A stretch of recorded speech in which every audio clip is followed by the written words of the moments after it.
just because 12 weeks of the 12 powers wasn't enough. One more week, wrap it all up. Some could say the 13th power is you. So we've been working on the 12 powers for all summer. The 12 powers are something Charles Fillmore, our co-founder, wrote about, and they are inherent qualities that are inherent in all of us. They are not separate from the truth of our being, our Christ light, but they're ways for us to kind of tease it apart and have something to work with. And so,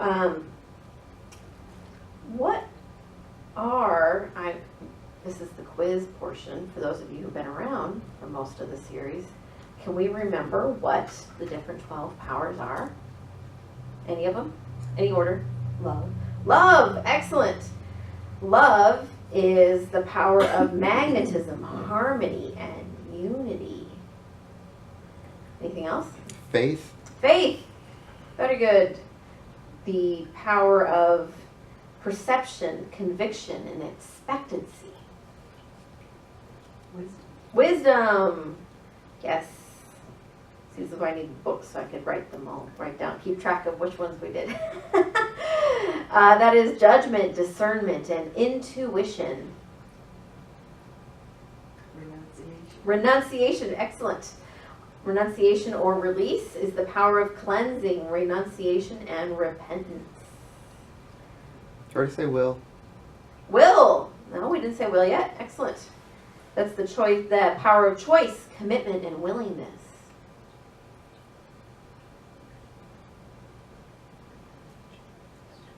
Joy? Is joy one? Enthusiasm. Okay, zeal. Zeal, yes. Good job. You were in the right track. All right. Zeal is enthusiasm, audacity, and devotion. What's that, 6? We got 6 halfway through? Yeah. We've also got Power. power. Very good. Very, yes, yes. That is power is the power of concentration, self-mastery, and spiritual authority. This is just the review portion.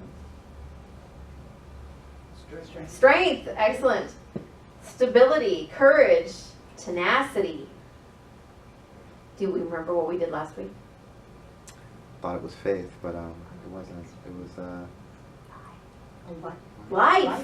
life. All right. So, Animation, vitality, and presence. We also have understanding. That was way back at the beginning of July, though. So I was thinking that was one, but I wasn't sure. I was like, I don't know. comprehension, realization, and insight go along with understanding. Oh, look, somebody's finally realized that he should get the cheat card. Good job. I wasn't going to cheat. Okay, that's okay. You can, that's why I made them, right? Imagination. Yes, that's the conception, vision, embodiment. That's how we see things. And then, there's only 2 left. 1 left. Order. Organization, adjustment, and evolution. All right. So we've talked a lot about how these powers work by themselves and how they work in concert with each other. And one of the ways I like to describe it is if you look at the highest divine idea, like the God idea, and imagine that was white light, okay, and then you put it through a prism, you'd have a rainbow, right? And so the 12 powers are sort of like that rainbow because it's this whole spectrum that's not really any different than the white light. It's just been kind of broken out into pieces so we can kind of work on them separately, like I said. And then, of course, when you smush all those colors back together, you get white light, right? And so that's just important to remember that they're not really separate. They're just a way for us to understand and work on them.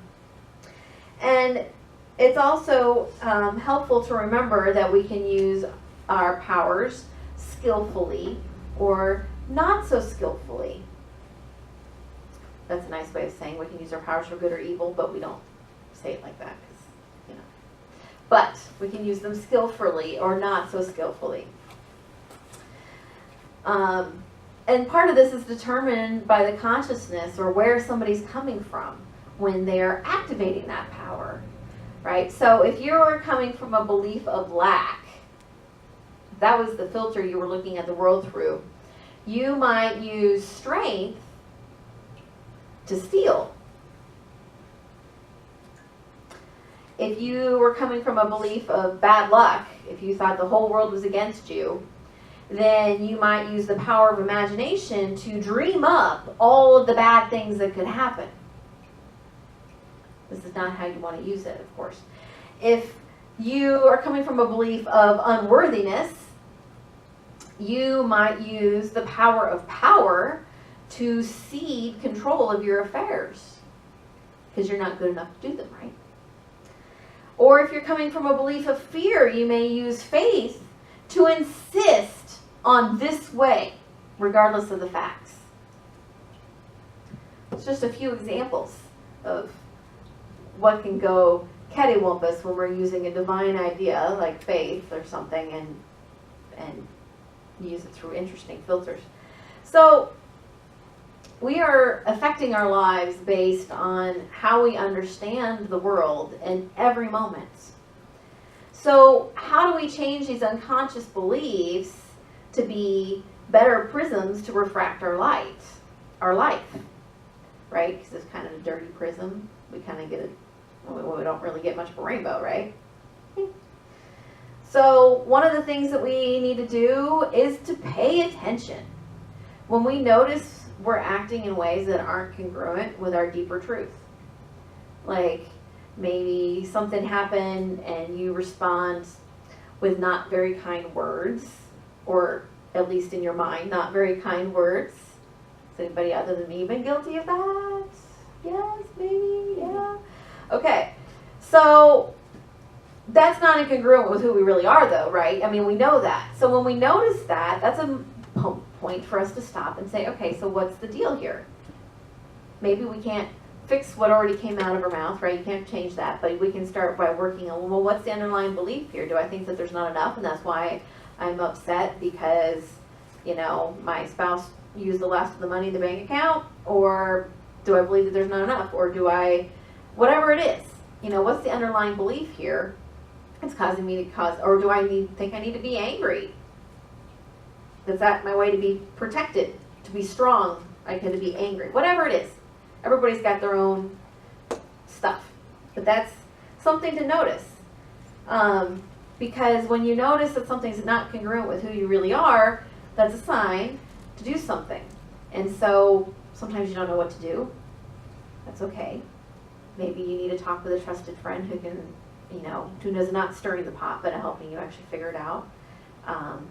A counselor, your minister, all good places to go for help figuring those things out. And then, of course, another very important place to help you clean the prism that we're looking at the world through, but also to figure out what steps we need to do something, is to spend time in the silence, of course. You know, I talk about it all the time, and it's really simple. It seems like taking the time to meditate or taking the time to take quiet time and do these things may seem like a lot of time, or I get fidgety or whatever. Start small, work your way up.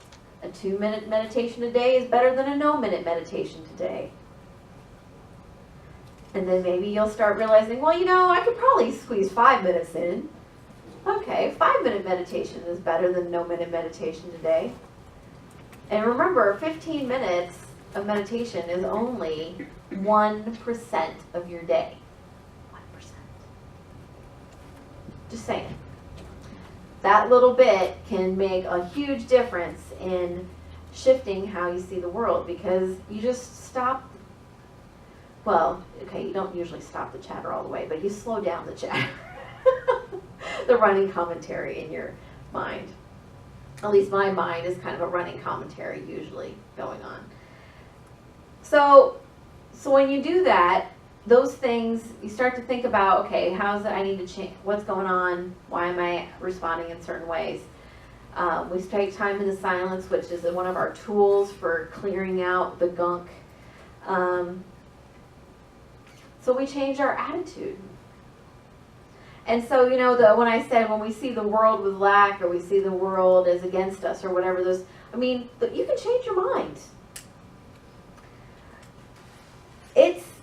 Science has proven that things actually turn out better for people who believe that things will turn out better. It's called the optimism bias. Real science. So they say you're looking at the world with rose-colored glasses. You say, thank you. That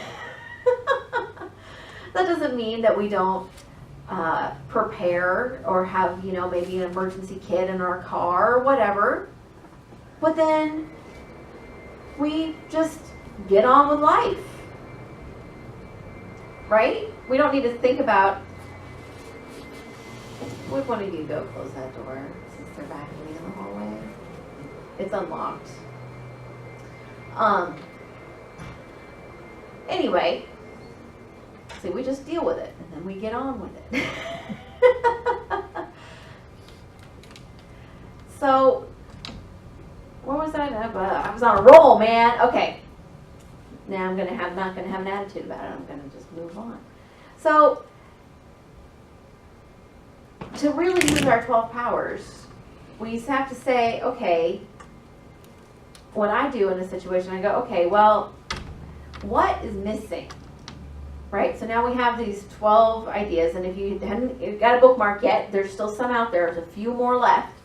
And so, what's missing from this situation? Say, okay, I'm feeling like I don't have any control. Okay, well, you might look at your little sheet and say, oh, well, I can activate the power of power, which is mastery, and my ability to stand up for what I need and to have control over my life. And so I say, okay, that's what I need. And I look at the little affirmation on there, or maybe I'll create an affirmation, and I'll use that to step forward in my truth. Or I might say, well, I'm really worrying about all these things that could be happening, and there's just so much going on in the news and the da-da-da-da-da-da-da-da-da-da. And you say, wait, I'm misusing my power of imagination right now. I'm making up all these stories about the things that could happen. I really can't do much about all the things that happen. I can't keep an earthquake from happening right now.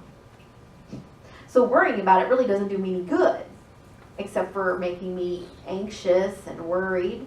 So I put an emergency kit in my car and get on with it, right?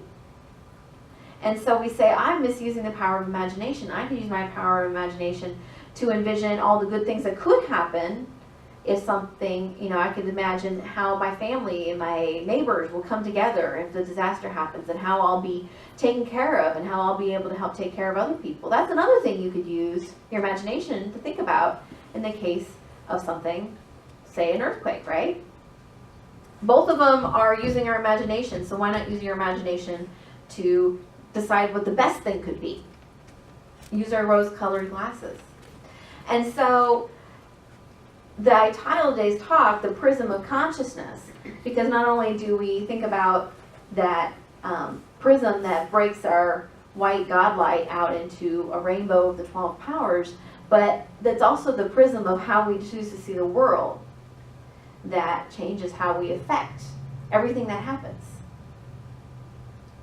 And so it's important to remember that, we have bad days, and, things happen, and sometimes we don't use our best consciousness hats.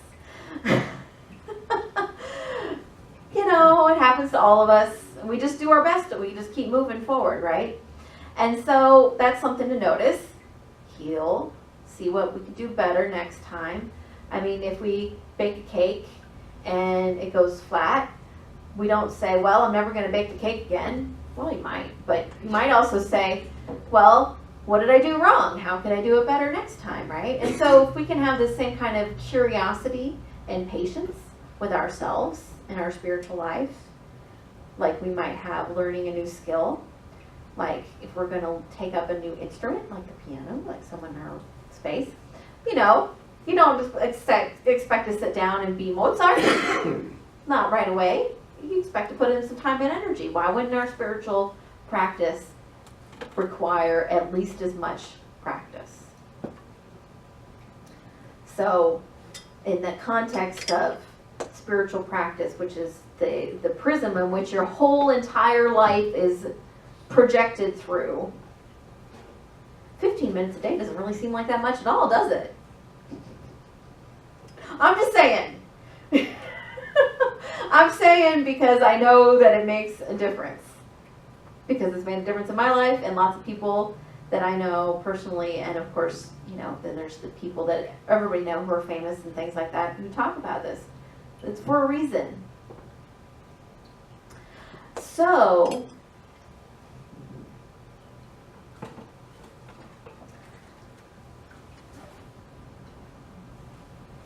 as we go forth and move, we're finally done with the 12 powers.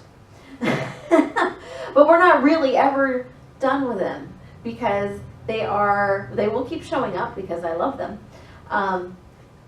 But they will keep showing up because you will notice, hey, wait a minute, I could put more vitality and life into this situation.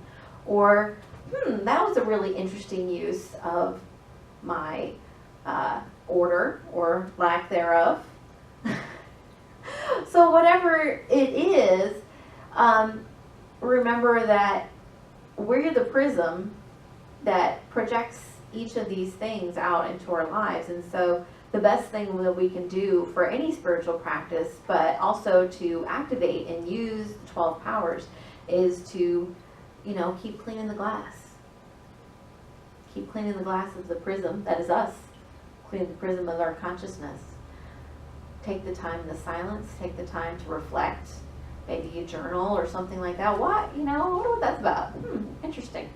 Not to obsess about it because that's just another dark, deep road you can go down. But just take the time to say this is important and make that time happen every day. Start with 2 minutes. 5 minutes I guess isn't so much more. 7 minutes I guess isn't so much more. You just kind of fool yourself into it, If that's what's required to take the time. Maybe you're already doing it. That's great. So, go out and be the best shiny prism that you can